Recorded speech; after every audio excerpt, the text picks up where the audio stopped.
নমস্কার প্রিয়জনেরা, আহারে ও বিহারে চ্যানেলে আপনাদের সকলকেই স্বাগত। আজকে এই রাতের ডিনারে আমার জন্য আমার গিন্নি একদম গরম গরম রাধাবল্লভী সাথে কষা আলুর দম আর পায়েস পরিবেশন করেছে। তো প্রথমেই আমরা জেনে নিই যে রাধাবল্লভীটা কি কি উপকরণ দিয়ে তৈরি হলো। প্রিয়জনরা, প্রথমে ময়দা মেখে রেখেছিলাম।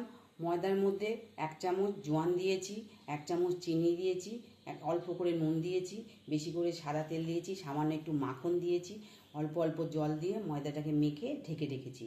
তারপর বিউলির ডাল ভেজানো ছিল, বিউলির ডালটাকে পেস্ট করে নিয়েছি।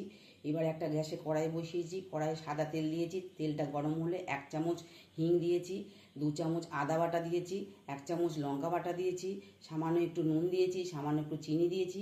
ওই বিউলির ডালটা কড়াইতে ঢেলে দিয়েছি, দিয়ে ভালো করে পুরটাকে তৈরি করে নামিয়ে নিয়েছি। নামিয়ে ছোট ছোট লুচির মতন লেচি করে তার মধ্যে পুরটাকে ভরেছি, ভরে লুচির আকারে বেলে সাদা তেলে ভেজে তুলেছি।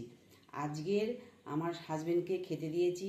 হাজবেন্ড বলুক রাধাবল্লভী সঙ্গে কষা আলু দম আর পায়েস কেমন হয়েছে, খেয়ে বলবে।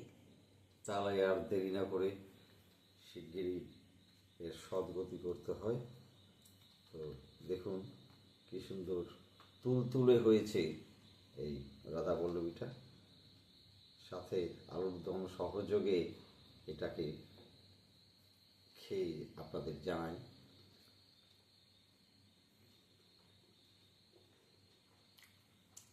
আহ হুম হুম হুম হুম,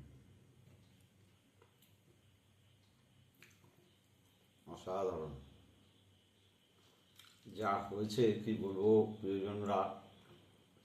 আপনারা ঠিক এই রকমভাবে বাড়িতে তৈরি করুন এবং সকলকে পরিবেশন করুন। আজ তাহলে এই পর্যন্তই, দেখা হচ্ছে খুব শিগগিরই নতুন কোনো রেসিপি নিয়ে। আপনারা সকলেই ভালো থাকবেন, সুস্থ থাকবেন। টাটা।